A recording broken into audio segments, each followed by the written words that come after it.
YouTube আমার monetization বন্ধ করে দেওয়ার কারণ কি? সেই বিষয়টাই আজকে আপনাদের সাথে শেয়ার করব। আসসালামু আলাইকুম, welcome back to my another video. আমরা যারা ইউটিউবে কাজ করি, ইউটিউবে কিন্তু দৈনিক আমার জানা মতে প্রত্যেকটা দিন কিন্তু নতুন নতুন রুলস বা নিয়ম আপডেট হয়। অনেক ক্ষেত্রে কিন্তু অনেক কিছুই আমরা জানি না। আর দেখতে দেখতে ইউটিউব থেকে অনেক কিছুই কিন্তু আমরা শিখি। আমিও কিন্তু শিখছি। আর ইউটিউব বললে কোনো কথা না, যে কোনো কাজ শেখার কোনো শেষ নাই। জন্ম থেকে মৃত্যু পর্যন্ত আপনি কিন্তু শিখতেই পারেন। হচ্ছে অবস্থা। তো কাজ করতে করতে আপনাদের সাথে আমি শেয়ার করি, আমি কাপড় শুকাতে দিয়েছি, আপনারা দেখেছেন শর্ট ভিডিওতে আমি শেয়ার করেছিলাম। সে কাপড় আমি কেচে নিয়েছি আর ধুয়ে এখন শুকাতে দিচ্ছি। সাথে এখানে আমি দেখতে পাচ্ছেন দুপুরের ভাত এবং তারপর বিকালের জন্য নাস্তা তৈরি করে নিচ্ছি আর শেয়ার করছি। একজন ইউটিউবার যখন একটি ইউটিউব চ্যানেল ওপেন করে তখন সে অনেক শখ করে ভালোবেসে সেই ইউটিউব চ্যানেলটা ওপেন করে।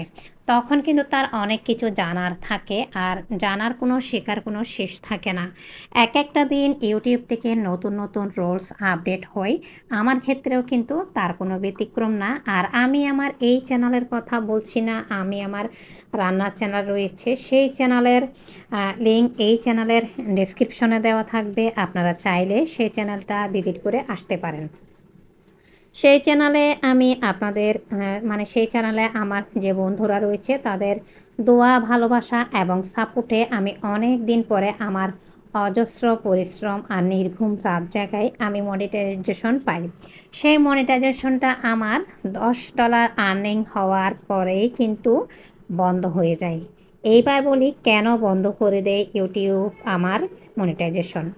আসলে ওই যে বললাম, এক একটা দিন নতুন নতুন কয়েকটা রুলস আপডেট হয়। সবসময় রুলস বা নিয়মগুলি আসলে মাথায় থাকে না, মনেও থাকে না। আর এই বিষয়টা আমার মোটেও জানা ছিল না। এই বিষয়টা সেটা হচ্ছে আমার সেই চ্যানেলের যে জিমেল রয়েছে সেই জিমেলটা আমার অনেক পুরনো ছিল। সেই জিমেলে আমি অনেক দিন যাবৎ কাজ করেছি আর সেখানে আমার আইডেন্টি অনুযায়ী, জাতীয় পরিচয়পত্র অনুযায়ী আমি সব কিছু ঠিকঠাক মতো একটা সময় সাবমিট করেছিলাম। আমি সেক্ষেত্রে নিশ্চিত যখন আপনার দেখা যাবে আপনার মনিটাইজেশন অন হওয়ার পরে $10 আপনার জমা হবে, ঠিক $10 জমা হওয়ার 45 দিনের মধ্যেই আপনার অবশ্যই আইডেন্টি ভেরিফিকেশনটা করতেই হবে। তো আমি সেটা করেছিলাম, তার জন্য আমি নিশ্চিত। তো আমার যে আইডেন্টি ভেরিফিকেশনে ভুল ছিল সেটা আমার জানা ছিল না, কিন্তু গুগল থেকে আপনার কাছে ইমেল পাঠাবে 2 বার পর পর, যাতে করে আপনি আইডেন্টি ভেরিফিকেশনটা করেন। আমি সেটা দেখেছি, আইডেন্টি ভেরিফিকেশন করার জন্য আমার কাছে 2 বার ইমেল আসে। তারপরও সেটা আমি গুরুত্ব এই জন্য দেইনি যে 45 দিনের মধ্যে আমাদের $10 জমা হওয়ার 45 দিনের মধ্যে আমাদের আইডেন্টি ভেরিফিকেশন ঠিকঠাক করতেই হবে। আসলে সেটা আমার জানা ছিল না। তো আমি সেটা আর পাত্তা বা গুরুত্ব না দিয়েই চুপচাপ ছিলাম।